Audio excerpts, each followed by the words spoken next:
you grab your last drops? If you're speaking on the phone, say goodbye. Thank you, Helena. And do return to your tables. Did you have a good fika?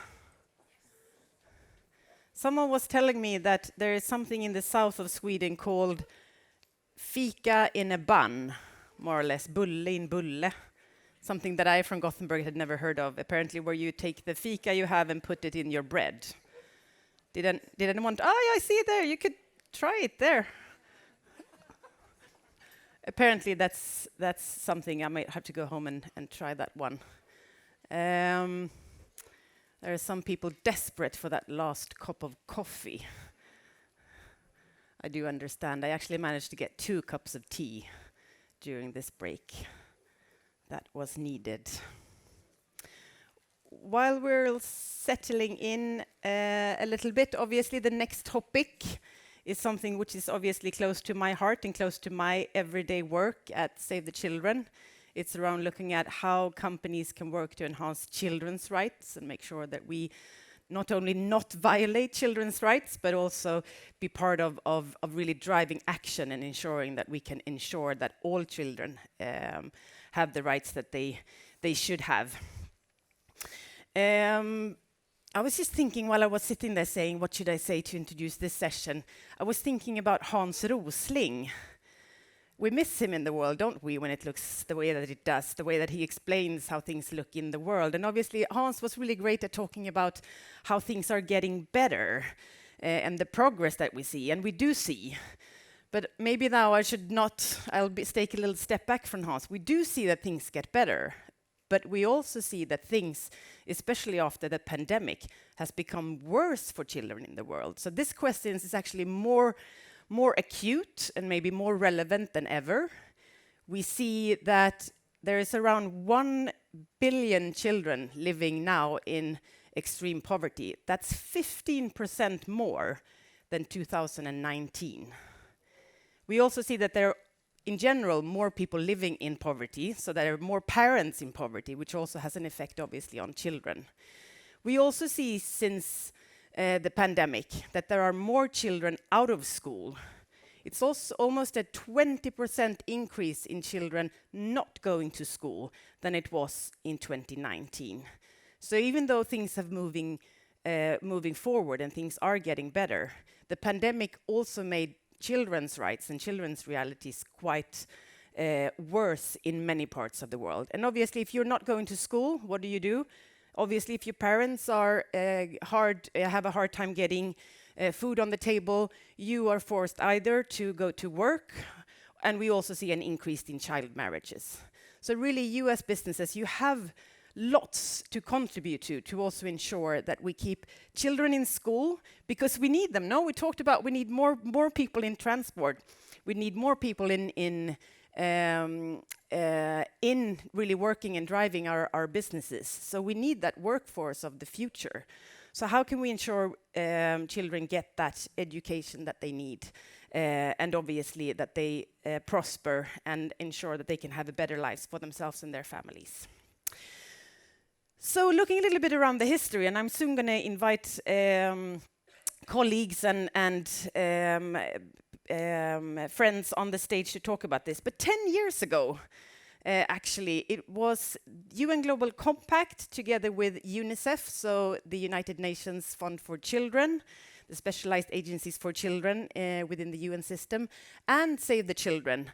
Save the Children, obviously, one of the largest child rights organizations in the world as a non-governmental organization. So the three of us, as different actors, joined forces and created the Children's Rights and Business Principles.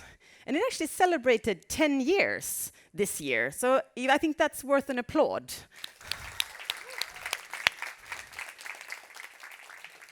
And that's supposed to be a guide, and we will talk more about what that has actually entailed a little bit. And we also have a report coming out that's really looking at the principles, but also, and it's hot off the presses. I think actually wasn't yesterday when it was kind of signed off. Today even they're saying, wow. And it's on all our different websites, obviously, if you want to afterwards read the report and get some more inspiration on how you can work with children's rights. But Sandra Atler, welcome up on stage. You are the human rights and business expert at Enact Sustainable Strategies. Welcome. Thank you. Thank you. And Sandra, you will now kind of moderate different panels around this subject so that we can also learn more how companies have worked with children's rights, but obviously also how we, again, collaboration as partners from different sides can work together. So Sandra, I'll leave the stage to you. And thank you. Thank you so much. And thank you so much for being here. And I really want to thank all of us for putting children so high up on the agenda. I've worked as an advisor to companies on business for about 12 years now. And it is incredibly impressive to see this many people spending their time focusing on children's rights. I'm really happy to see that. And I'm also really happy to see that so many companies over a decade now has focused on children's rights. So please, with no further ado, let us bring up the two experts on this topic, Pernilla and Davinia, please. Let's give them an applause, of course. I almost don't think Pernilla and Davinia needs an introduction, but of course, Pernilla is the executive director of UNICEF, and Davinia Ovett Bondi is head of the global hub for children's rights and business at Save the Children. Pernilla, let's start with you. Could you please describe why this agenda is perhaps more important today than ever before? I think what we heard in the introduction, it should be a breaking news that for the first time since UNICEF is measuring data on children, education rates are going down and child labor rates are going up.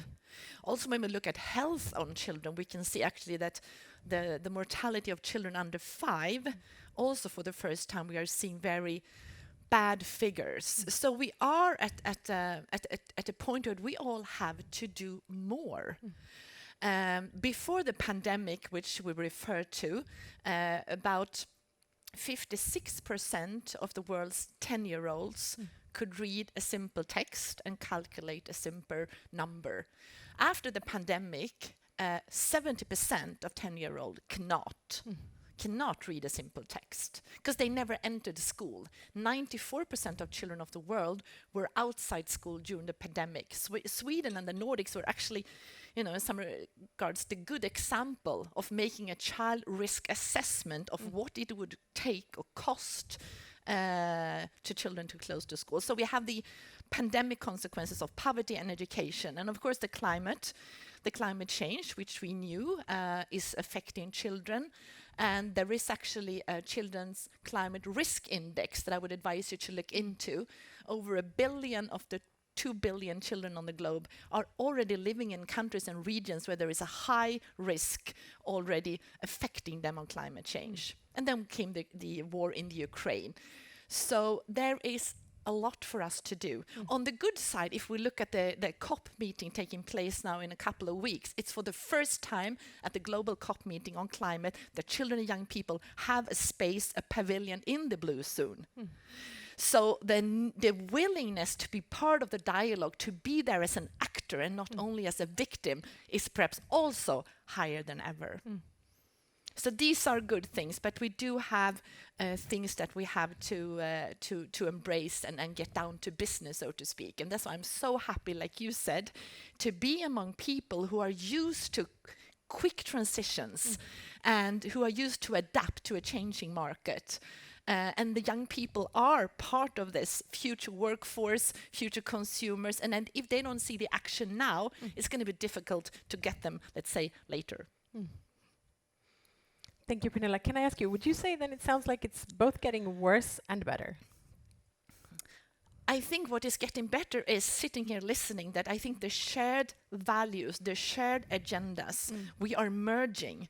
I think there's much more ground now for cooperation and partnerships and sitting down, recognize your competence and assets, and recognize children's rights organizations and other actors' competences and assets in this cooperation.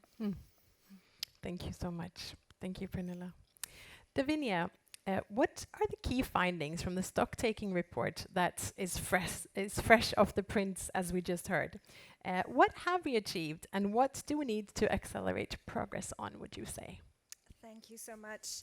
So this report, Charting the Course, that was a joint effort between UNICEF, UN Global Compact and Save the Children, is really a stock-taking exercise on 10 years of the children's rights and business principles. So there has been some progress, and particularly in relation to certain areas such as child labour. A number of companies have developed codes, have really started looking at these issues, but still more needs to be done.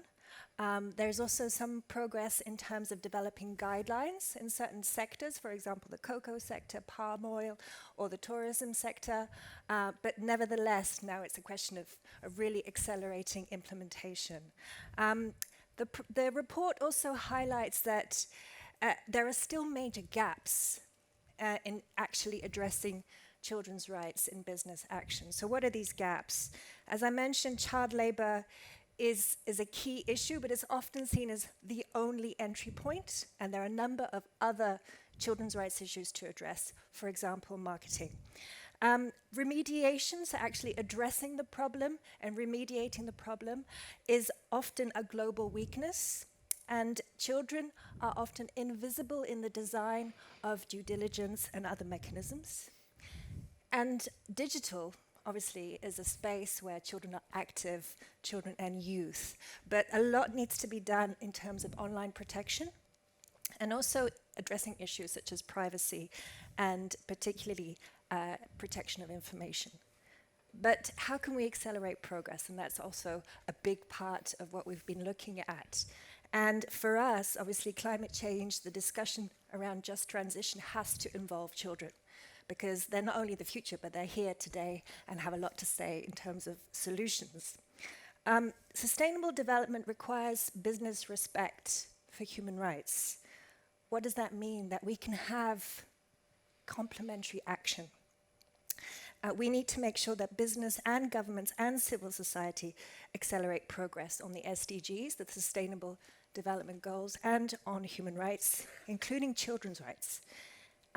As we discussed yesterday, there are a number of regulations happening so far, but human rights and environmental due diligence will not work for children if children are not integrated in these mechanisms from the start. And that's a key finding in terms of this report. It's also important for us to address root causes of these problems. So if we're looking, for example, at cobalt mining, we have to not just look at the formal sector, but also the artisanal mining, where children are highly involved, for example, in DRC. And that means looking at the communities and making sure that businesses look at their operations not in isolation, but they look at their supply chains and the wider market. Now that means supporting communities in their efforts and collaborating with peers, such as civil society, in addressing impacts in the supply chain and more broadly. In addition to that, we haven't really discussed the role of investors. Obviously, there were some discussions on ESG, but investors have a big role to play in addressing child rights. And for us, jointly, the three organizations, we would like to see outcome-oriented ESG for children. That means to actually have an impact and not just assess risks. We also have to strengthen our evidence base.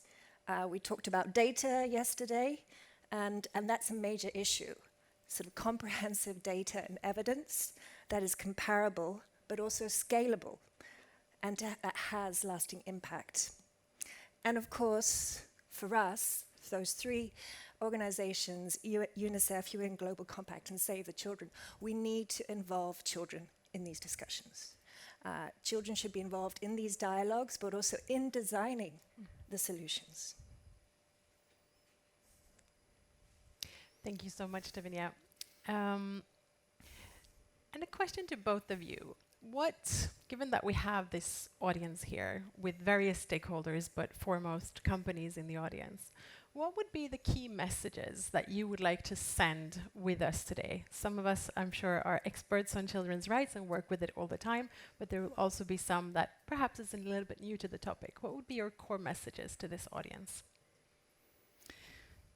I think, having also worked with equal opportunities in the Swedish government, I think it's very much, many of us have worked on the gender issues, on equal opportunities, and we've gone from projects to a systematic integration of gender issues. We calculate the consequences of our decisions on women and men, or we should. We are more used to this. When it comes to children, still, it's very often a project on the side. It comes in during one part of the process and not during the many years that we have talked about now, that the transition which is going on. So I think children's needs and rights has to be moved into the center of the agenda, the center of the key processes within your companies, like we move the gender issue, like we move the climate. So that is really a key. And I think to quick start this, like my colleague said, it is really to get the competence and the data on how to involve children and young people. Because I can tell you, many people want to and do, but there are also many risks here. You don't get 2 or 3 chances with a group of young people. They come to a meeting. It has to be very well set. Who you select, why they meet that time of the process and not later. So, to be professional about the involvement of children and young people. They will ask, why are you here? Who do you represent? So do this as you would do any other serious things within your business. Do participation of children and young people, but do it with, professionally. And to follow up, like adults, young people want to say, okay, I went to a meeting, we talk. What was the follow-up? Get back with what happens next. So professionalize the integration of children and young people, I think, is the first key step. Thank you so much, Pernilla. Davinia, what key messages would you have? Thank you. Obviously, Save the Children is a civil society organization, and for us it's important that civil society is involved in these discussions also, obviously involving children themselves as representatives of their own groups, child-led groups also. So for us it's important, and in certain of these environments there is shrinking civil society space. That means that civil society has less opportunity to engage because of limits in their freedom of action. So business actually can, by working directly with them, support them in their action and in engaging on these key just transition issues. So that's a key message for us, is to work with the local communities, the local civil society actors in developing your programs on just transition. Can I add something? Of course, please. I'm trying to whisper here, it's not so good. No, I'm just thinking we talk a lot about how we need to do things quicker. We have to speed up the transition. I think all of you here, many of you are innovators. Maybe you don't know it, but you are on a daily basis. And involving also children and young people, I think there is also, to look beyond, as my colleague said, to limit the harm, but to see the opportunities. And I think there are huge opportunities in your R&D processes for involving also children in the innovations. And we both say that there is a need for the earth to put children's needs and rights as a goal of our innovations. So really it is what can we do and how to innovate to speed up? Because like we said, we have a lot of things to fix and to build better. And we have to find sort of things that can be scaled and really new ways of working and thinking. So innovation is very crucial for both of our organizations and to be part of that. Thank you so much. I think we give an applause to Davinia and Pernilla. Thank you so much for your wise words. Thank you. And we'll be back. You'll be back. You will also listen now to our 2 excellent panels and come back with some clever conclusions. So maybe we have more takeaways by then. So I had the opportunity of working for about 10 years as a children's rights advocate, and it's been it's really been a defining time of my life. And then I had the privilege of moving into the space of advising companies on business and human rights. And I spent my first part of my career, I guess, in advising companies in the extractive industries, in the heavy industries. And a common approach that I often met when kind of raising the issue of children's rights was a little bit of a laughter. A little bit like, oh, children's rights, yeah, that's a soft issue. That's the soft and sweet and fluffy. I even heard pink issues once. Do you recognize this at all? No? No one dares to say yes? Okay. Well, anyway, I heard that, and it really got me thinking. In the beginning, I didn't really know what to do with that type of comment because I didn't really know how to answer that. But after a while, I realized that the best way to answer that is to say, well, hold on for a moment. Would you say if your child had to drop out of school, that would be a soft issue? If you couldn't feed your child because inflation was going up and you were getting less paid, would you call that a soft issue? If your child had to start working, would you call that a soft issue? If your child was exploited for sexual reasons, for sexual purposes, would you call that a soft issue? I think that there is a narrative about what children's rights are about that we need to change. We need to stop smiling and we need to look at it for what it is. Because we are the people who will speak on behalf of those who don't have the voice that we have to channel through the processes that we have at our companies. So we have to speak on their behalf, and that is the difference between this stakeholder group and many other stakeholder groups when we talk about human rights, due diligence, business and sustainability. So this is, I think, the real unique thing that we have to consider when it comes to children's rights. Okay, I would like to invite you to stand up. Let's all stand up. I would like to ask you, if you agree, you keep standing. If you disagree, you sit down. And it's all right to sit down, okay? So just for the exercise, I don't like coffee. If you don't like coffee, you do what? Sit down. So everyone likes coffee, yes? Okay, I shouldn't have a negative, right? Okay, so let's try this one. Have you ever heard of sustainable business? Okay, everyone agrees, great. Do you think that children are core to sustainable business? Great. That's the right answer, right? It's obviously okay to take your view. Does your company contribute to good to children in some way? Can you think of some way that your company or your industry is contributing to good for children? It's okay to sit down if you don't. Okay, great. Okay. Do you conduct human rights due diligence or any form of risk management when it comes to human rights? It's okay to sit down. Not even 10%, not even 1% of global companies do, so don't be ashamed. Okay, so you do, okay, great. How many of you cover children's rights in your human rights due diligence process? How many of you cover children's rights in your due diligence process?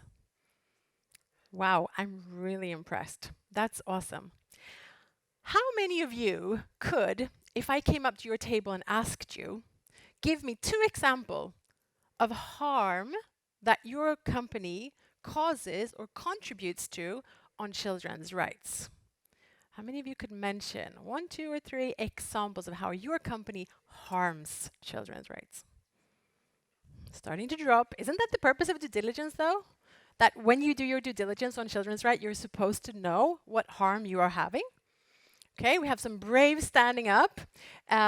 Thank you very much. Let's give ourselves an applause. Thank you.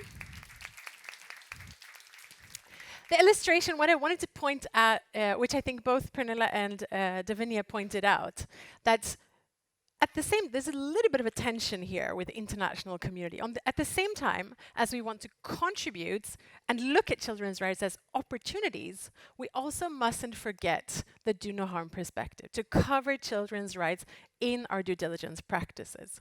I usually advise companies on human rights due diligence that if you want to choose one indicator, choose children's rights. Because if you cover children's rights in your human rights due diligence, you're going to be covering everything else too.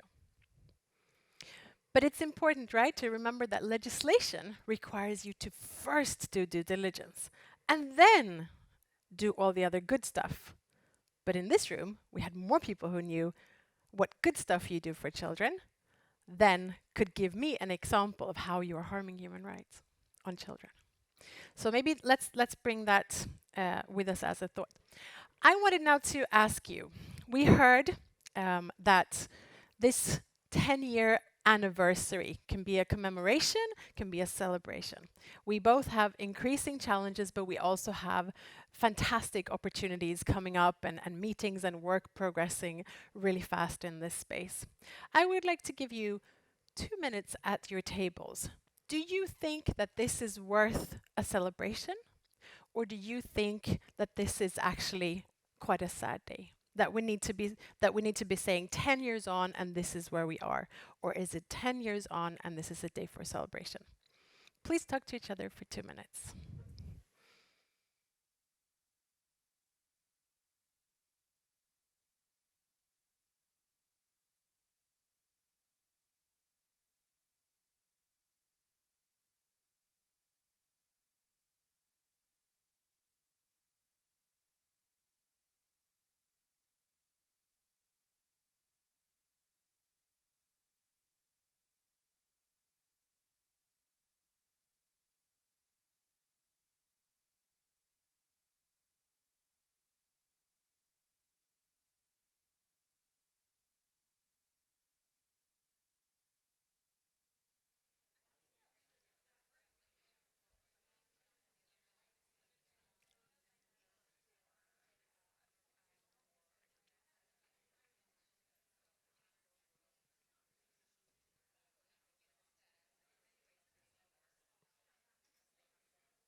Okay, I am happy that you found a lot to talk about.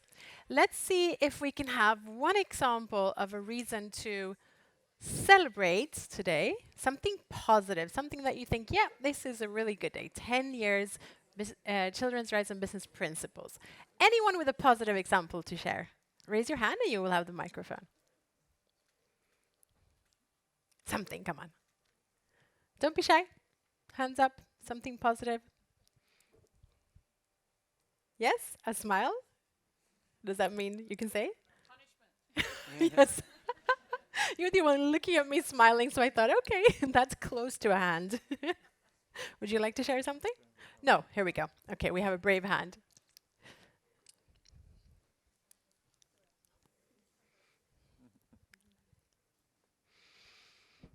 Hi, Camilla Goldbeck-Löwe, representing Epiroc. I think one good example is the fact that we have greater awareness. And one example that I would like to share is that we do Water for All within our company together with Atlas Copco. And here we have used to have a lot of pictures of children in the past because it always looks very nice with children, right? But now we also have that they need to consent to be in the photo. And that's bringing awareness to a very concrete example with photos, because we are not an expert on photos. We are not in the marketing industry. So for us, this is outside our normal way of doing business, right? But this is a good example, so good. Thank you. Celebration. Thank you. Good, good. One more success, one more reason to celebrate? Anyone? It's your time to shine.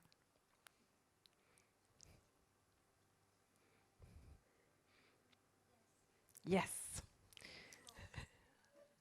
Thank you.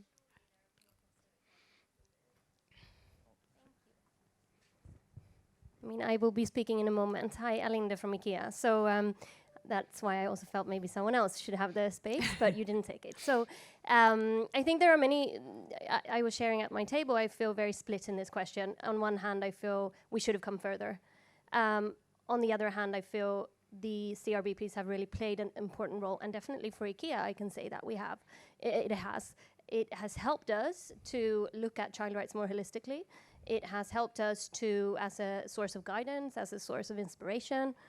And if I look back, since I've also been in this field for the past 10 years, of where we are in the conversation on child rights and business, it is different. And I think that the CRBPs have played a fundamental role in that movement.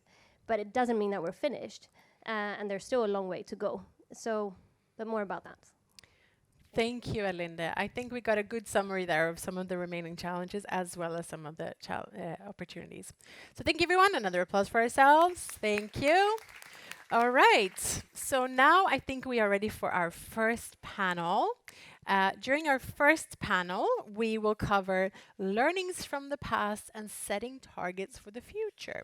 I really want to focus on the future, but really also what is it we need to learn. What we want to try to address here is the changing landscape for business and sustainability, of course, with focus on children, any foreseen long-term changes for business drivers and practices, and where children's rights are and how we can integrate children's rights into sustainable business. So please welcome on stage Filippa, Anna, Lovisa. Welcome. In fact, I believe Lovisa, yes. Lovisa, welcome. You are on an enormous screen in front of everyone. Welcome. Thank you so much for joining us. I know you're not completely well, Lovisa, so thank you so much for joining us. It's a real pleasure to be able to introduce these speakers to you. UNICEF, Save the Children and Global Compact has done a really important job getting these amazing speakers that will address some of the key points that we need to be addressing today. As a first speaker, let me introduce to you Filippa Bergin, Head of Research and Business Development at Global Child Forum. And before you start, Filippa, I have to say that when I was getting into the space of business and human rights, you were really the guru. Oh. Yes, you were the only one who knew anything about business and human rights. So I'm really happy to see that you're here and really will provide your deep insights over more than, I think, 15 years of experience in this space, and with a focus on this important stakeholder, children. Please, Filippa. Thank you so much, Sandra. I actually thought you were going to say once we were working for the same organization, because you used to work for Global Child Forum. That's true, yes. That's true. So I thought I'd take a couple of words just to introduce Global Child Forum, because if you introduce yourself here in Sweden, people often think that I work for childhood. It's kind of right, because Global Child Forum is a royal foundation, but we have different area of activities. So we were founded 13 years ago by the King and Queen of Sweden. We actually sit in Axel Oxenstierna's Palats, and we actually launched the CBRPs in one of our great meetings called the Forum. But when the principles were launched, we developed a benchmark with which we can measure how global multinational companies actually implement children's rights. It's built on the principles, so we measure implementation of workplace, marketplace, community and environment indicators, and we complement it with some governance indicators. We did the methodology together with BCG, Boston Consulting Group, and they also help us analyze the data.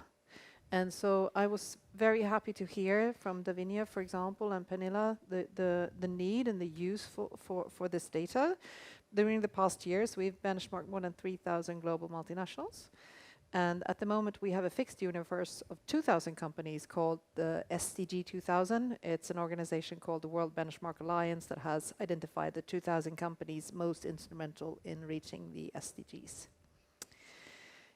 So when we benchmark the companies, we look at the indicators, but we also always save the source. So we source the data. And if we, for example, assess a company to 10 points on could be child labor policies, we always have the source, which means that we have also one of the largest databases on best practice. And we use both of these things, the possibility to measure and compare companies, which spurs competition, and the possibility to help them learn from each other through the best practice. I think we are the largest data source on business and human rights in the world. If we compare it to, for example, the corporate human rights benchmark, they benchmark 300 companies, and we have something like 3,000 companies in our database.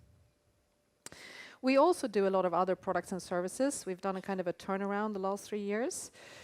All of them are available free of charge. They help companies do a due diligence. They help companies compare themselves to other companies. They help companies get access to best practice. Some of them are very digital and some of them are IRL.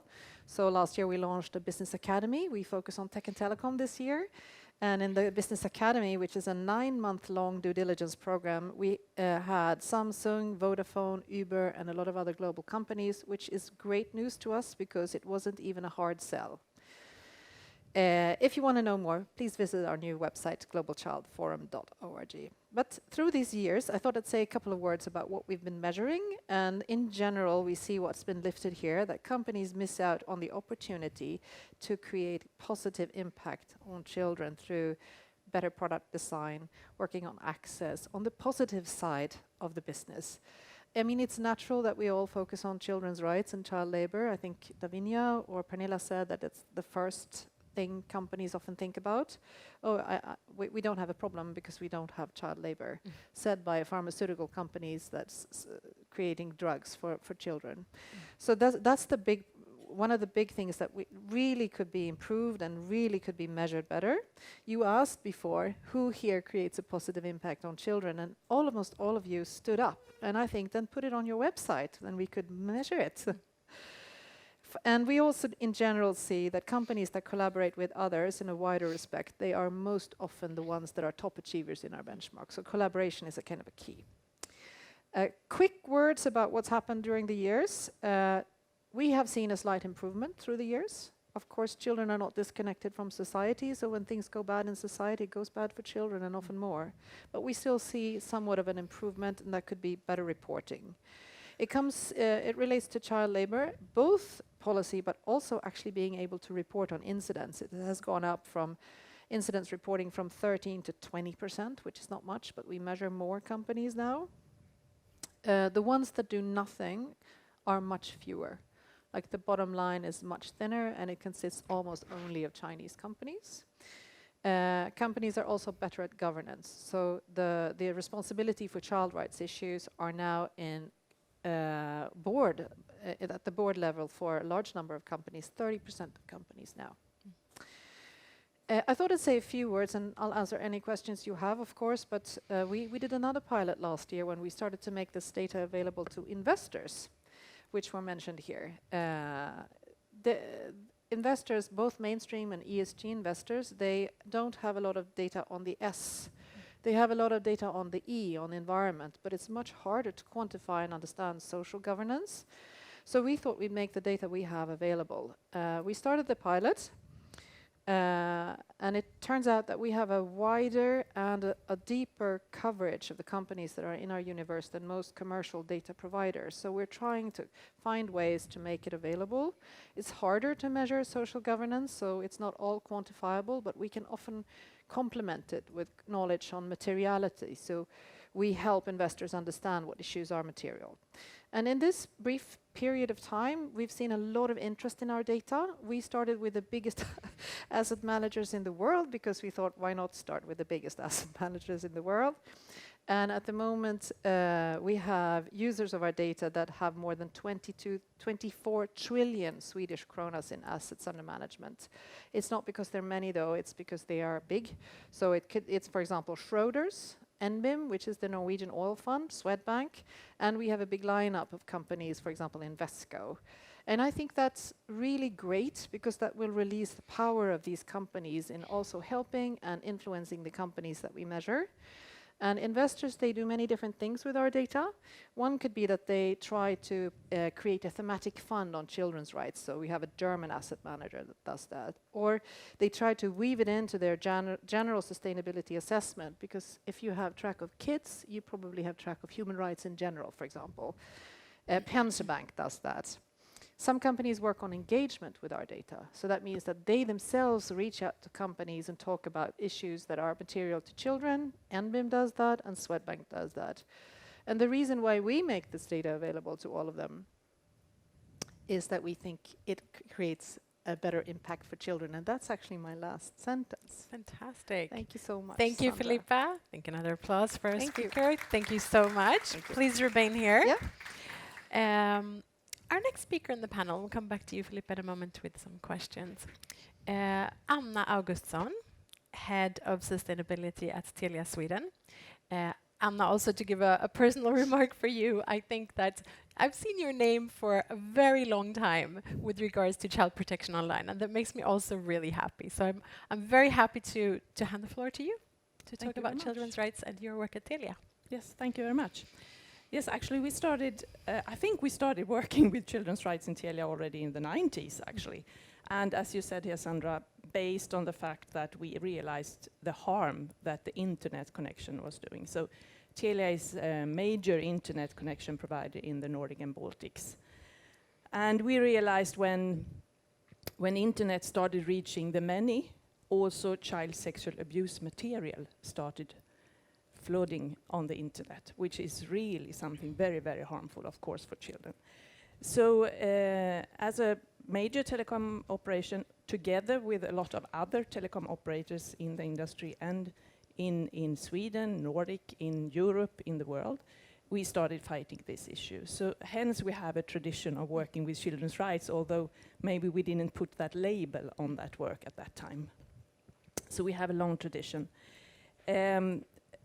Then as we also started understanding that a third of the internet users in the world are children, we realized we have a more impact than only fighting this terrible material on the internet. We started understanding that there are more online risks for children. It's about content that children actually meet on the internet. It's the contacts they get. It's the conduct that they are approaching. But also, there are also opportunities, of course, for children with the internet. They can play, they can learn, and they can connect too. So all this came together in our understanding when the children's rights and business principles, when we started realizing we have to work with that. And that is back in 2015, when the Sustainable Development Goals were also launched, and we started framing our sustainability agenda. So I have been working with these issues since then. So we actually asked the Center for Children's Rights and Business, the Save the Children Center, to help us making a gap analysis of our business. And during that time also the company actually decided to commit to children's rights as a focus area within the sustainability work. One important topic was not only to understand from this gap analysis, how is our business affected, or how are we affecting children's rights, but also how can we involve children and understand their viewpoints on the online life. So we actually already in 2015 launched Children's Participation Initiative, Children's Advisory Panel, and that was then a cooperation we had with the World Childhood Foundation, which has been a partner with us since the foundation of childhood, and also local child rights organizations in all the countries where we operate. And then we designed this by going to schools, having workshops with children on different topics that we thought should be important for children in the online world, and where we thought that we could learn more from them. So we had workshops on online gaming, healthy life online, experiences with misinformation online, privacy, and during the pandemic we had a specific survey about digital schooling. And in total we have been co-creative working with 3,000 children, and 12,000 children in total have participated also through surveys. The insights we have gotten from the children has made us been able to work more with marketing directed towards the family segment, where, for example, we had a marketing campaign on gaming, where we could lift the topic of actually the parents gaming more with your children to learn what the gaming is about. We have also developed advice material for family customers. We also have an online gaming guideline internal for our own business, how to approach gaming and the children's rights in terms of that. And in Finland, we also issued a video which got really viral. There were a lot of children specifically who looked at this video about privacy, how to learn about your privacy rights. So I think that integrating children's rights is then very important into the business, of course, for us. Also from Sustainable Brand Index, one of the top 3 material issues for a telecom industry is actually keeping children and young people safe online. So bringing children's perspective into our business is of a great relevance for us as a business, because we want, of course, to earn our customers' trusts and also engagement of employees. So things we have, for example, developed more the family package, or a safety package for family. I think that is relevant for a lot of us here as well. We have children's rights impact assessment when we launch new services. Last year we launched smartwatch for children. So of course children are not directly our customers, but they are very much so indirectly. So we had a children's rights impact assessment of that one, for example. And we have a very clear systematic approach with setting goals and following them up and all over our business. So I think that's Thank you, Anna. Thank you for sharing Telia's story. I think that's really inspiring. You actually started the children's rights journey before sustainability came in. I don't think many companies can say that. I think that's really inspiring. Thank you. On our screen, we have Lovisa Bergman, who is Manager Climate and Environment Co-Lead at Accenture. Lovisa, can you hear us? I do hear you. Thank you, Sandra. Do you hear me well? We do, thank you. Lovisa, Accenture is one of these names, firms that has been also walking this journey with, I think, both SAVE and UNICEF, if I'm not mistaken, for quite a long time. So I'm really curious to hear about your insights and why would you stay on this topic for so long? Thanks, Sandra.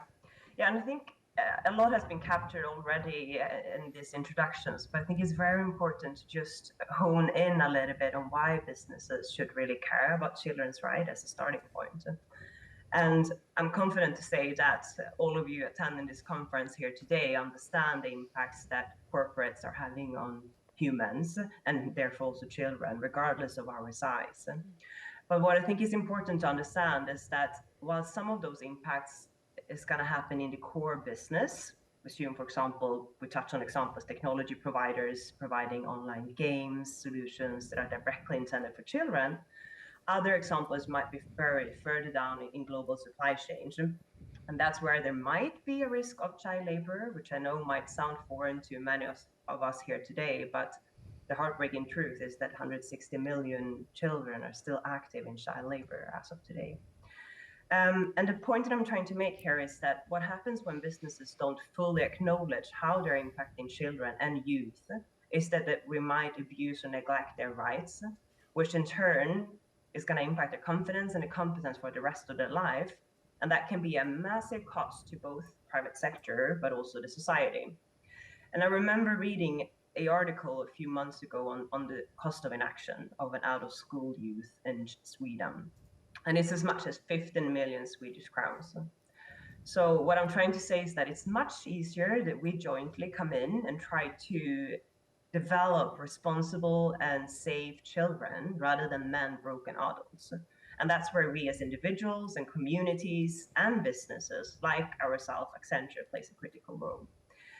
So we are a large multinational professional services firm that provides consultancy services across all industries, ranging from strategy development to technology implementation.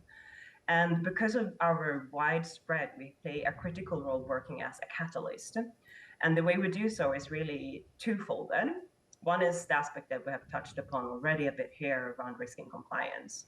So we come in and support businesses to understand how does their operations really impact children and youth, and what are the right processes to introduce to make sure that they're fully managing the supply chains rightly, setting the right due diligence requirements. And here again, thanks to the widespread we do have an opportunity to bring in lessons learned on what has worked well in other regions, in other sectors, so that we can foresee how the market is changing. And we also have strong connections with civil society, like you were leaning towards, Sandra, with both the UN Global Compact, Save the Children, UNICEF, that happens to be a long-term partner to us. So the second part is really where we are working with businesses to advance human rights. And this is where the exciting and impactful work take place. And so we encourage businesses to look at their core business model and see how can we define future products and services that are empowering children's rights, that focuses on providing access to right education. How can we involve beneficiaries in the product development to make sure that there's no harm, but also a positive impact with regards to strengthening and empowering them. And I would just like to take one example of where a few businesses that are involved in the Global Compact conference this week have been collaborating jointly. So Save the Children, a global partner to Accenture, identified that there was a need for strengthening youth and children in socioeconomically marginalized areas in Sweden. And we started off to collaborate on how we could go about setting up such a partnership. And we saw that there were a few needs of the beneficiaries. They required housing, future skills, job opportunities, and also general coaching to be supported to enter the job market itself. And on that basis, we took a true beneficiary-focused approach to look at who would be the right players to provide those skills and those competences to support the youth. And so Accenture today is supporting the youth with skilling and training to make sure that they are prepared for entering the job market. We have IKEA as a provider of both furniture to the facilities where these children are active, but also giving them an introduction to what their everyday life looks like working at IKEA. And then local municipalities are supporting with housing contracts. So what I'm trying to say is that this is a very successful example where businesses have tried to go and deliver beyond the CSR strategies to deliver in line with their core business model to really empower and strengthen youth. And this is something that we advocate for across all our existing partnerships, but also in our services to private sector. Thank you, Lovisa. Another applause. Thank you. I think that's that's also very inspiring, Louisa, to both kind of be based in the due diligence and then go beyond in a systematic perspective to not be seen to be offsetting the two against each other. I know I have a lot of questions for the speakers, but this is also your time, obviously. So I'd like to welcome, if there are any questions for the panel. There's been a lot of really, I think, key concepts that we want to be working with. We talked a lot about data, measurements, statistic, databases that's freely available. What is your thinking? This is what I'm kind of taking up and picking up.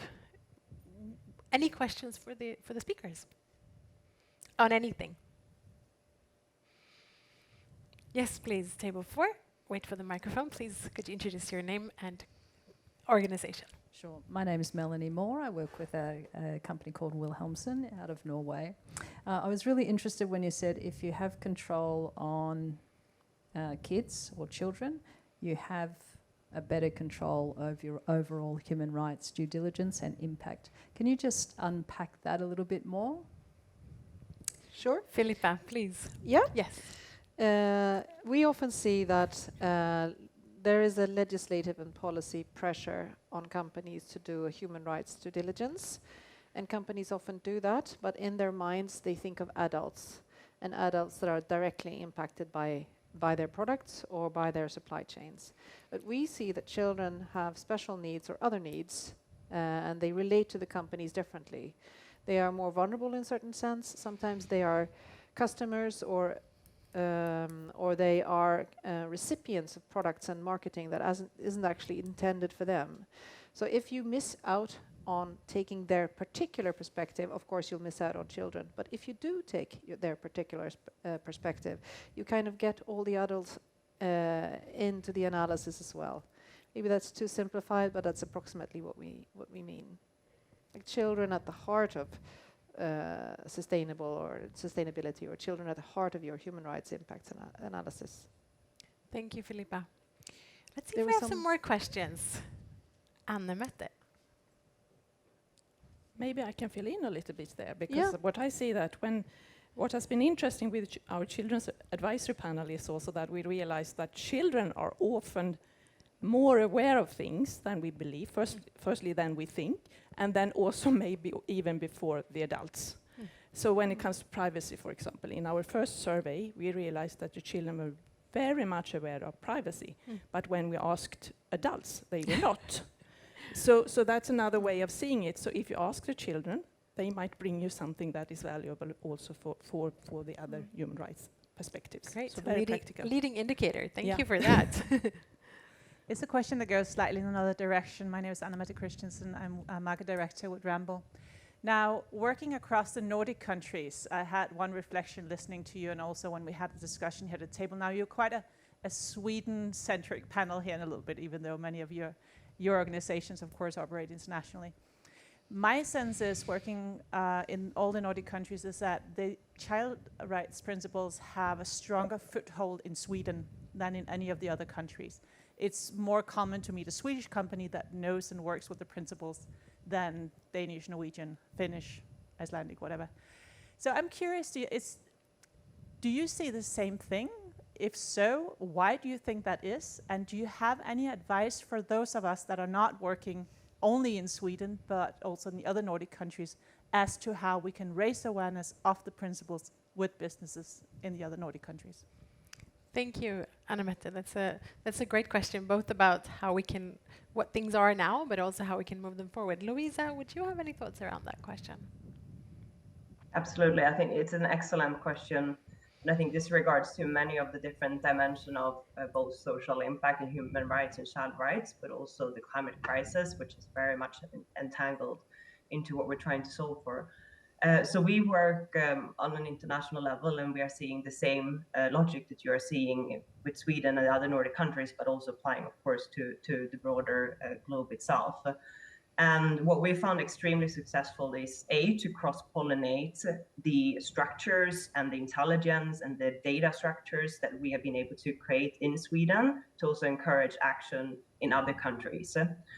So one such example is, how can we make sure that we spend less time on measurement, disclosure, reporting, and rather more time on the actual action. And I think there we in Sweden do play a critical role to forego with those examples as role models. And then the other aspect that I would like to emphasize here is also to make sure that we are encouraging the other countries in the initial phase and also establish those units abroad. I know, for example, Save the Children has introduced the Center, which is now currently based in Hong Kong and is really providing services to make sure that businesses are aligning to the child rights business principles, particularly with a focus on regions in APAC and Latin America. So trying to make sure that we introduce those center of excellences in countries that are not necessarily in the global north becomes very, very important to make sure that the ownership is also has the right diverse spread. Thank you, Lovisa. Out of respect for time, I'm now going to give all of our panelists 3 words. 3 words for a key message to send off with for the audience before we invite the next panel. Philippa, would you like to start? I'll start by saying I wish you sent me this in the preparatory materials, because then I would have said something better. But I will say something. I will say 2 words, and that is child participation. I was going to talk about something that IKEA and Telia has done, and you mentioned it now, and the fantastic effects of that. So sorry for many words, but child participation is a useful tool. Thank you. Thank you so much. Anna? Yes, and I was going to say to all of you to think about how children are stakeholders in your business, and then also cooperation. I think it's important to cooperate with the child rights organization because we know our business, but child rights organization know child rights, so it's very important. And then I think that when you start doing this, you will be very surprised by how much your business actually do affect, or how important children are in your business actually. So, Thank you, Anna. Lovisa, your 2 send My aways. 3 words would be integrate, E and S. And by that, I truly mean that we need to stop working in silos. We need to realize that the climate crisis is also a child crisis. And anyone who goes out and advocate for that we are responsibly considering human rights and child rights also need to contribute to cut our global emissions to make sure our children today receives the future that they deserve. Thank you so much, Anna, Philippa, and Lovisa. Thank you. Thank you. And please use the break to follow up with individual conversations. I was going to say phone calls, but we're actually live now, aren't we? With individual meetings with the speakers. So now, with no further ado, let me introduce the next panel. Mark, Emilio, and Alinde. Whilst you enter the stage, I will share with you the theme of this panel. So our second panel, the title that was suggested for this panel got me actually really excited. From best to normal practice, children in due diligence, mainstream business and just transition. Let's give them an applause. Warmly welcome to our panelists. So what we want to try to cover now is, we're also keen to talk about best and good practice, aren't we? But I think this is a really key message. How can we go from good and best practice to normal practice? How can we make this part of the way we do business, right? So that's going to be, I hope, a focus on how we can scale up a good example. How can you really integrate into a business processes and not just sustainability processes, right? To defeat the silo way of working. And how can we secure a timely transition and avoid negative impacts on children, but also see the opportunities in the climate journey and the just transition. I also hope that we can cover the topic of smaller and medium-sized companies in this conversation, as well as supply chain. So we have quite a lot from this panel that we're expecting. I'd like to start with the first speaker, Mark Robertson, Senior Vice President at the Center for Child Rights and Business. You are going to open up and talk a little bit about supply chain, I know. Great, thanks so much. Please, thanks, Mark. Thank you, and hi, everyone. So I'm from the Centre for Child's Rights and Business. Super quick introduction to who we are. So we are owned by Save the Children Sweden, set up 11 years ago to really support companies on addressing risks in their supply chain. So we work globally with around about 200 large brands and retailers, and then thousands of factories and farms around the world. And I want to really just start by sharing some thoughts from our side around what we see through the work that we do with companies on child rights issues. And how companies are kind of moving faster in addressing them. And we've talked quite a lot already about child rights risk assessments and supply chain due diligence, but I do also want to share a few thoughts on that as well. Because we know that if we think about all the issues that are addressed through the Sustainable Development Goals, children are disproportionately impacted by probably all of them. So one of the kind of starting points with our work with companies often is looking at your existing human rights due diligence process and thinking about how can you build and expand that to properly address child rights. So that's thinking about looking at how issues like climate change, poverty, decent work for young workers, gender, migration patterns in your supply chain, all impact on your supply base, but also have impacts for children. So as a first step, even if you have already quite established processes for supply chain due diligence, when we work with companies, we do still see quite significant gaps in how you're addressing child rights and taking those issues on board. Over the last few years, we've probably conducted around about 20 large child rights risk and impact assessments in supply chains. And that really does point to kind of gaps that we see in terms of coverage, but also kind of understanding. So really important to broaden your impact assessment around that. That's not just about understanding risks, though. It's also about looking at how your activities as a business are amplifying risks. So thinking about where you're linked to child rights risk issues, but are your supply chain operations making those risks worse? So for example, is a lack of childcare for workers in your supply chain creating challenges? Are issues around or challenges around living wage creating problems from a supply chain perspective? So really thinking about what those kind of risks are, and are you either multiplying those risks or are you actually reducing them?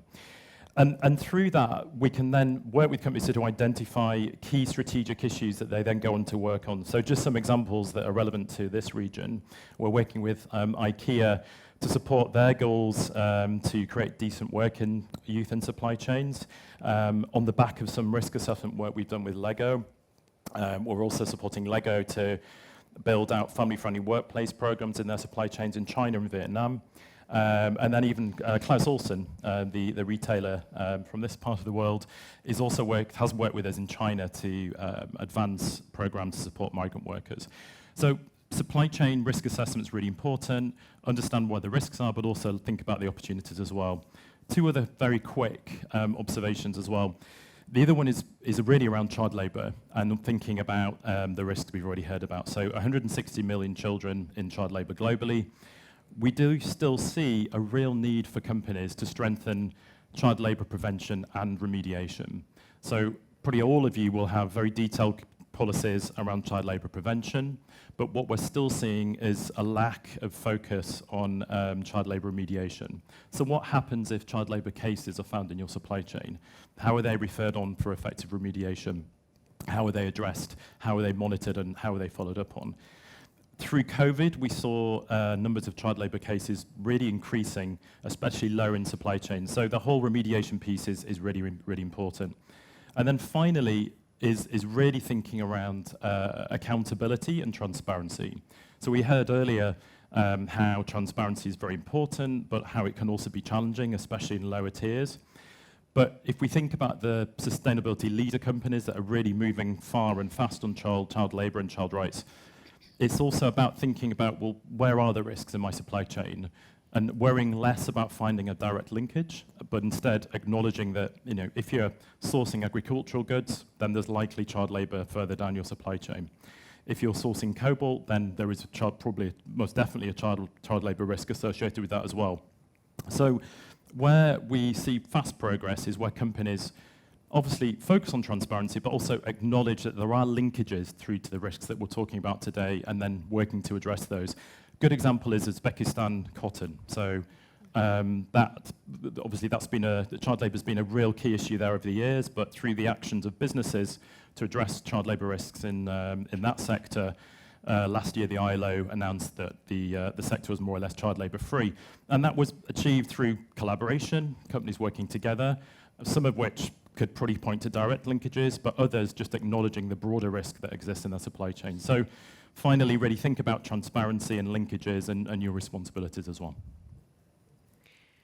Thanks, Mark. I think that's definitely inspiring. Thank you so much. An applause for Mark. You really got me out there on one point, like, sometimes you know enough to act without over-assessing and over-identifying, right? I think that's really something to bring with us. Thank you, Mark. We'll come back to you in a moment. Emilio Macchiana, am I pronouncing that right? Macchiana, sorry. Policy and Advocacy Specialist at UNICEF. I believe you've been at UNICEF almost 2 decades. Somewhere around there, 70 years. Well, that's close, right? Please, over to you. Okay, thank you. So I'm bringing the UNICEF perspective, which is also the children's perspective in a way, of why it's important to consider children as a key stakeholder in just transition. A lot was said already, so technically I will just build on that and expand a bit more to bring you some more insights. Definitely we are aware that we cannot achieve a just transition if we do not integrate the best interest of the vulnerable groups. And children are part of those most vulnerable groups. And one aspect that we forget sometimes is that in many countries they are actually half of the population. This is how children are important to be considered as a stakeholder and not just a plus if. They are key to the economy. Secondly, they are actually more vulnerable to the impacts of climate change naturally. They are more vulnerable to exposure to pollutions, more vulnerable to impacts of extreme weather events, and so on. They need more water, they need more food, so they need a special attention that cannot just be overlooked within the broader scope of our work on climate action. And most importantly, actually, climate change and environmental degradation are undermining the key fundamental elements children need to survive and thrive. And we are talking about water, we are talking about nutrition, we are talking about the land they depend on for food. Some key figures just to bring to your attention. Nearly half of the world's children live in 33 countries that are at extremely high risk of climate impacts. We have 500 million children exposed to high heat wave frequencies. This is just one of the facts that was now exposed by UNICEF in a heat wave report that was launched. We have 450 million children living in areas of extreme water vulnerability. Less along the nutrition aspects, and you are aware, for example, what is happening in the Horn of Africa to those countries that are exposed to extreme drought, where high nutrition is actually prevalent there, and we have also climate-induced migration as well. This is just one side of the issue, of the equation. We have also impacts caused by business action. So we are talking about the efforts business are leading on as we transition to a green economy that are actually, in some cases, may cause some unintended consequences. We are talking about children's exposure to pollution. We are talking about waste management. It was referred before, for example, cases of child labor related to extraction of minerals that are important for our transition to the economy. We are talking about the livelihoods of the families as well. It was mentioned before, for example, how many jobs will be lost. We are talking about families, we are talking about children that depend on those jobs as well. So I would say that this will be my brief introduction, and over to you. Thank you so much, Emilio. Thank you.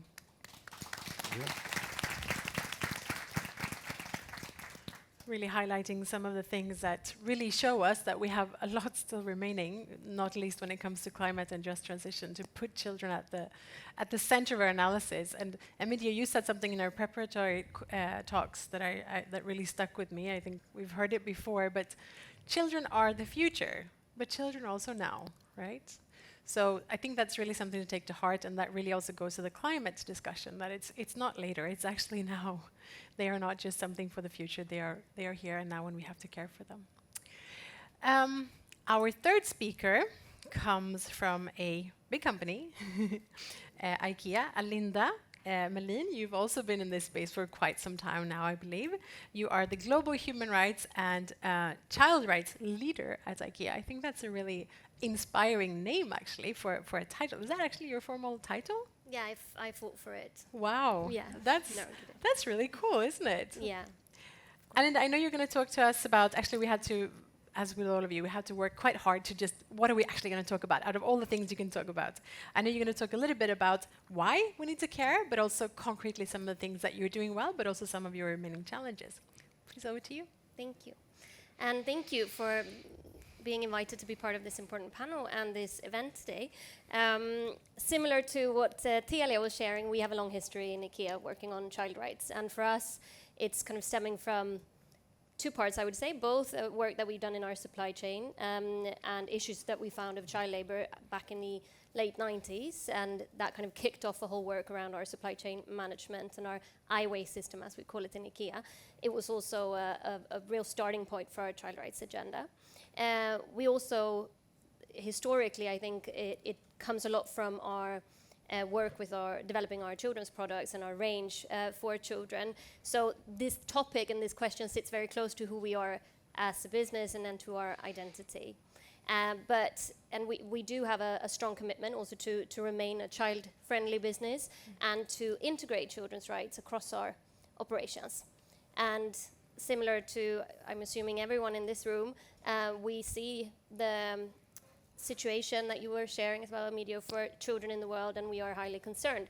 And we know that we need to act and we need to accelerate. And in IKEA, we are convinced that there's not been a time more important, actually, for business to acknowledge and take responsibility for the impact that they have on people, that we have on people, including children. So we try to take a holistic perspective to child rights in IKEA, and we try to integrate it across our operations. So I'll take a few examples just to try and illustrate what that means for us. So if you think of our value chain from how we source raw materials all the way to how we meet our customers, sell our products, and market our products. And if we look, starting with our supply chain, one of the areas that we are, and you touched on it actually, Mark, that we are accelerating is our work around inclusion of young workers. Now, the recent number shows that in 2022, the estimated number of unemployed youths will be 73 million. Have to check so that I'm right, I'm not lying in this event. And of course, young workers, which is children under the age of 18 but above the legal minimum working age, are a very vulnerable group. They many times are risk falling into informal work, into hazardous work, and we as IKEA are committed to promote decent work opportunities for them in our supply chain. So we did some pilots with the Center for Child Rights back in 2017 in Vietnam and Indonesia. And building from those pilots, we are now scaling up this program to be more of a global effort. And I think for the aim forward is to move into 8 countries in 5 different regions in the world. So this is really one area of our child rights agenda in our supply operations specifically that we are accelerating. Then if we think of the mid part, maybe you can say, of our value chain, which is where we develop our products and our range. One of the areas that we're working with here on children's rights is very much engaging them as stakeholders, and this was also mentioned previously. We work actively to engage children and young people as stakeholders and to learn from them through our product development process.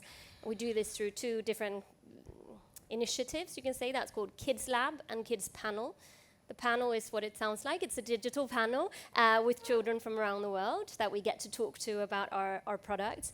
The lab is more of a physical meeting where children actually come to our product development center and we meet with them and discuss. And this could be in different phases of our product development, either very early in idea state or later when we are actually testing products. And it's of course an opportunity for us to engage them as stakeholders and for us to learn from their ideas and their opinions. And of course, it's also a great business opportunity. We take a lot from those meetings, like also Telia was sharing. There's always things that you wouldn't have expected that comes out. And it's also a very engaging and inspiring activity for our coworkers. So, of course, we have a big responsibility when it comes to how do we then interact with these children in a responsible way, and that brings me to my third example. So, in IKEA, we work a lot with our child safeguarding approach, meaning that in all the interactions that we have with children, we have a responsibility to make sure that they are not harmed, that they are protected. And this means that we need to understand where do we have those interactions with children, and starting in IKEA Group, where I sit, we've done a mapping of all of those interactions, and they're various. I mean, we meet with children in a digital space. We meet with or interact with children through our marketing and our communication, even if we don't market directly to them. They are receivers of that communication. We meet with them when we host events or when we have family days or when we do home visits.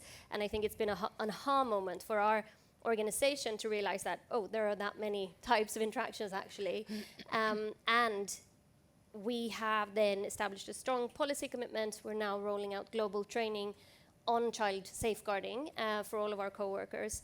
And we've also developed specific guidance on particular areas, such as how do we responsibly portray and address children in our marketing and communication. So this is one of the areas, a child rights initiative that really runs across, actually. So we tried, I hope that paints a little bit of a broad brush 3-minute version of the holistic approach that we try to take.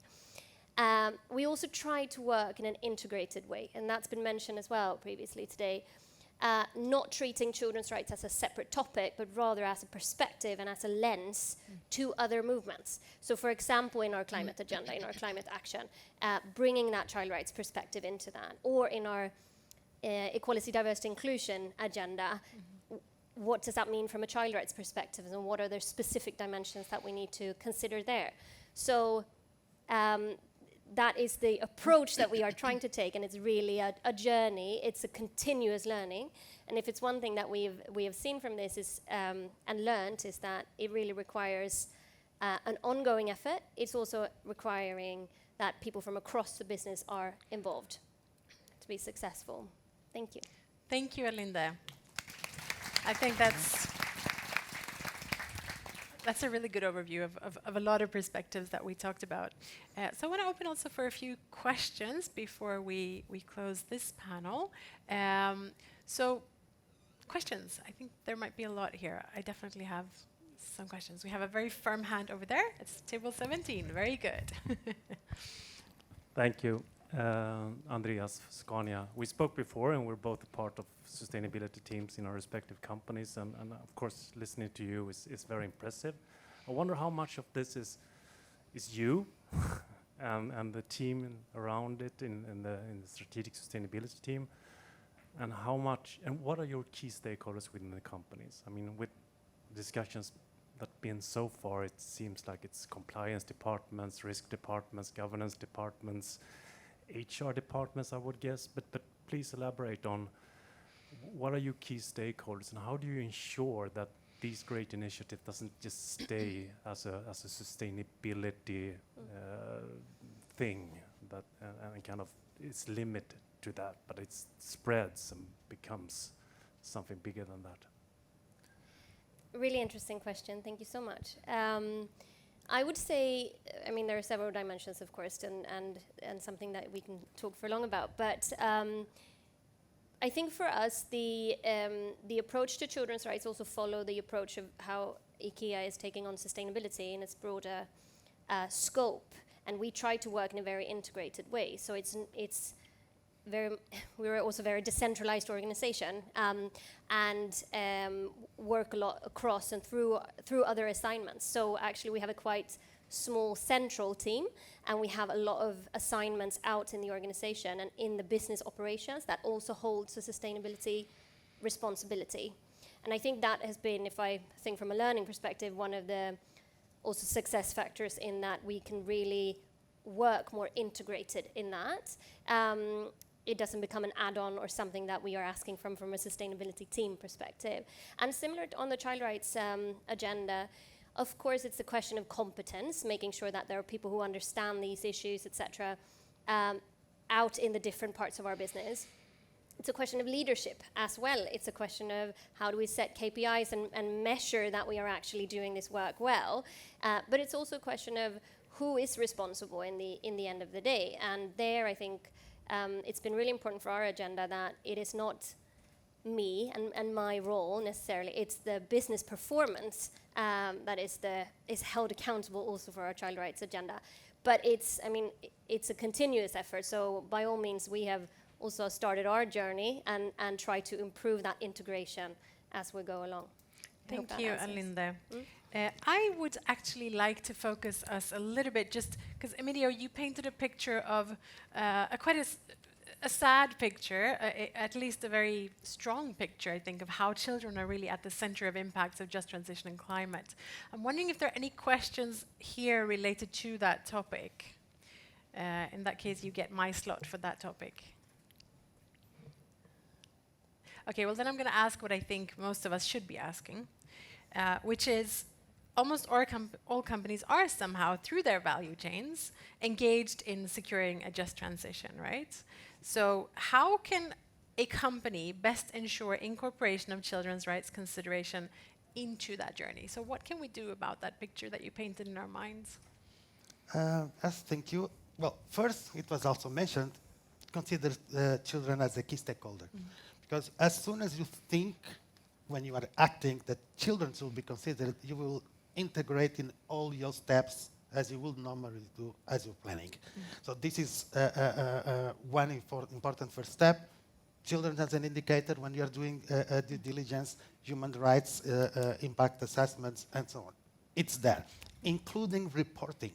And this is one aspect that we are still having a long way to go, and reporting, including how we are impacting on children, how we are integrating children in our risk assessments, and so on. Second aspect, definitely, is to make sure that we are not just thinking of not doing harm. It's beyond that. Business, we have, say we, talking about business, even if I'm not part of the business in particular, unique, let's say, opportunity to do more. Technical support, we have financial resource, technology, expertise, and so on. So when actually planning and when investing in the transformation of companies, how can we actually use the same to support and build the adaptive capacity of children and the communities where they live?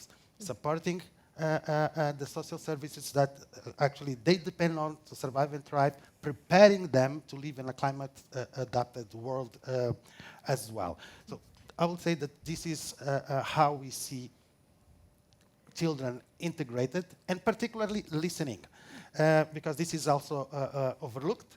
Because children, when I talk about children, we talk about young people, they have views, they have perspectives, and they just need a space to voice their views. And this is something that companies should also take in consideration when they are doing research and so on, when they are developing products. What is the perspective of those that are the most affected, and how we can integrate that? Thank you, Emilio. And of course, how we can integrate, we talked about Telia, we've listened to IKEA. These are really big organizations, right? Mark, I know you have some experience with smaller companies as well. So what can smaller organizations, whether you are a small business or whether you have a value chain with smaller business, where to start? Maybe we can't all define ourselves as child-friendly workplaces from the start. Maybe that's an inspiration, but your reflections? Well, I think you can, even if you're an SME. But yeah, no, really good important point. I mean, SMEs account for 70% of employment worldwide. So if we get engagement with them right, then we're going to drive impact. So Yeah, I mean, if I think about some of the work that we do, some of the really interesting programs actually are with SME companies. So, companies that might have one or two suppliers and not particularly long supply chains. And, there really the opportunities are in some respects the same as larger companies, but also the kind of interventions that we work with on SMEs are scalable, and they're not actually particularly expensive or resource intensive. So I think about how we're working with companies in the fashion sector.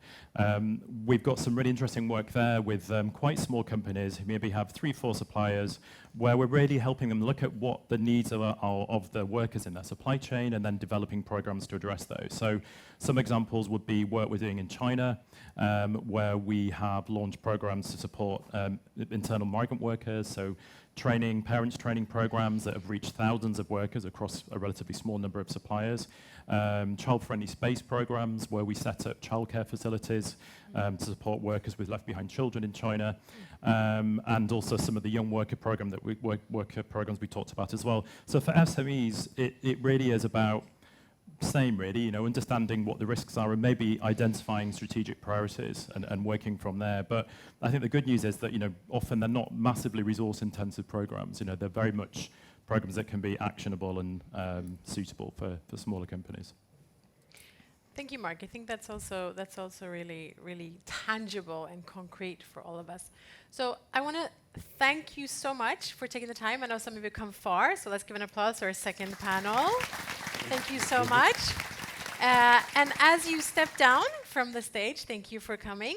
And before we let you go off for lunch, I believe, I want to invite Davinia and Pernilla to conclude last. So thank you very much for the panel.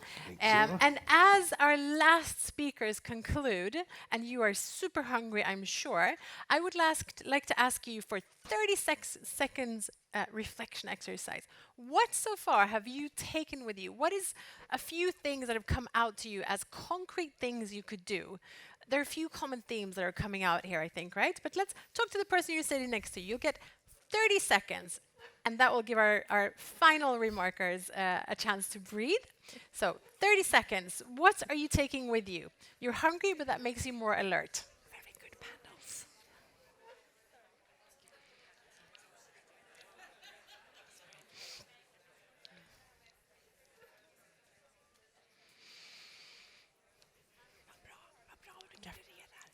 Vilka fantastiska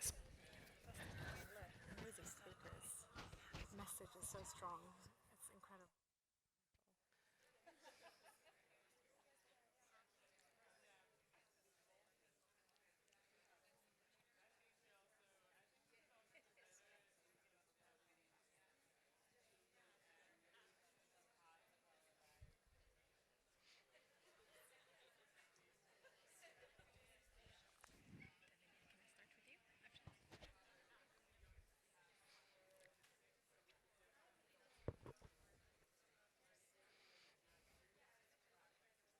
It's so hard to interrupt when you're so stuck in interesting conversations. This is the important stuff, isn't it? Awesome. Thank you so much for sharing. Please don't stop talking. This is so key. So Davinia and Pernilla, what should we, in your view, be taking with us? Davinia, what would be your takeaways from today? Thank you so much. We've heard so much from all the different panelists today, so I'll be very brief. I mean, impact on children is part of corporate responsibility, but also corporate sustainability, and that's important for the just transition. So for us, that's a key message. Please integrate impact on children. Another key point is that collaboration is crucial. We can't do this alone. So companies can't do this alone. We're there to help. Civil society, UNICEF, UN Global Compact, and all actors, we have to work together. We're not alone in supply chains. We're not alone in global value chains. We have to collaborate. And another point is understanding the context. So in order to really move forward, we have to address those root causes. And to do that, we need to speak with children and their communities. Thanks. Thank you so much. Thank you. Very wise words. Thank you. Pernilla. Well, first I'd like to say that I feel very inspired and hopeful. That's really the feeling that I bring with me.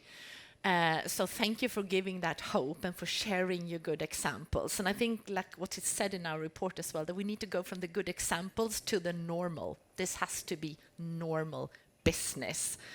And in my daily work, whether I meet a government or civil society or business now, I often think of 3 I's.